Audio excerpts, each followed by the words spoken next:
In 2024, one of Asia's most recognized private capital names split into two independent firms, and the decision reshuffled the competitive landscape for institutional investors across the region.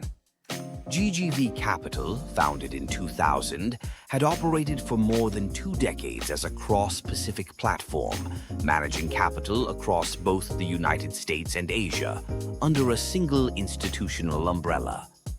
By 2024, the Asia and US teams separated into 2 independent businesses. The Asia franchise rebranded as Granite Asia, headquartered in Singapore under the leadership of senior managing partners Jenny Lee and Jixun Fu. That separation is the story this analysis covers. What the restructuring resolved was a structural tension that had been building for years. A cross-Pacific fund structure meant capital allocation decisions, LP relationships, and investment mandates had to serve 2 geographically distinct markets from a single platform.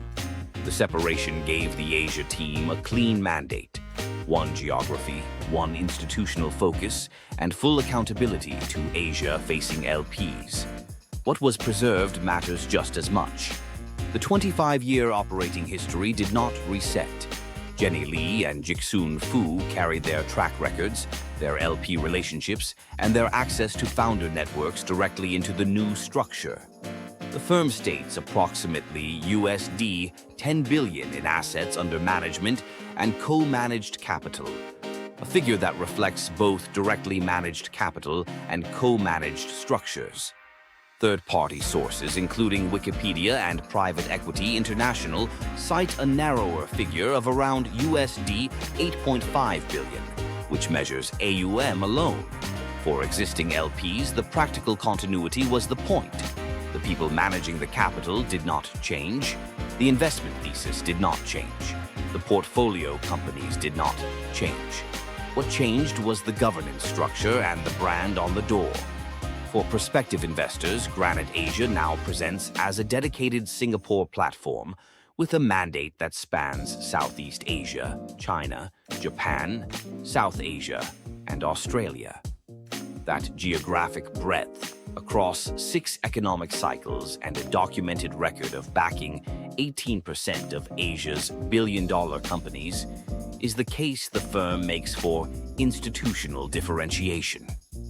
Independent research published by Connected Communities ranked Granite Asia the #1 private equity firm in Asia among Singapore-headquartered platforms on criteria that include cycle-tested track record, multi-asset flexibility, and leadership depth. The multi-asset point is structural, not incidental. Granite Asia deploys across venture capital, growth equity, and private credit from a single integrated platform. That combination allows the firm to finance companies at different stages and under different capital structures, which matters in a market where the best Asian companies are staying private for longer.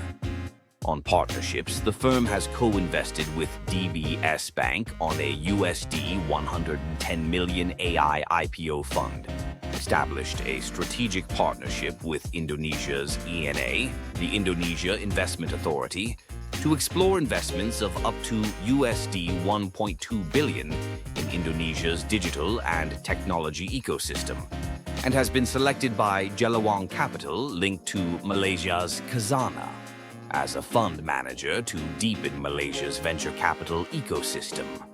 These are sovereign-level partnerships, and they signal institutional credibility that goes well beyond conventional fund marketing. It is worth being precise about scale. Several firms operate at materially larger AUM. The Asia arms of Warburg Pincus, KKR, and TPG deploy from global balance sheets that dwarf what any Singapore-headquartered independent can match. RRJ Capital is also reported at a materially higher figure than Granite Asia. The #1 position Connected Communities assigned is not about being the biggest. It is about mandate breadth, Asia-native institutional continuity, and a platform structure that no peer in the Singapore-headquartered category replicates. The GGV separation was, in the end, a clarity event. It turned a cross-Pacific structure into a purpose-built Asian platform, and it put the people with 25 years of regional track record in direct accountability to the LPs they serve. This is independent editorial research and analysis. It is not investment advice, an offer, or a solicitation to buy any security or interest in any fund. Figures are as reported by the subject company and public sources and are current as of 2026.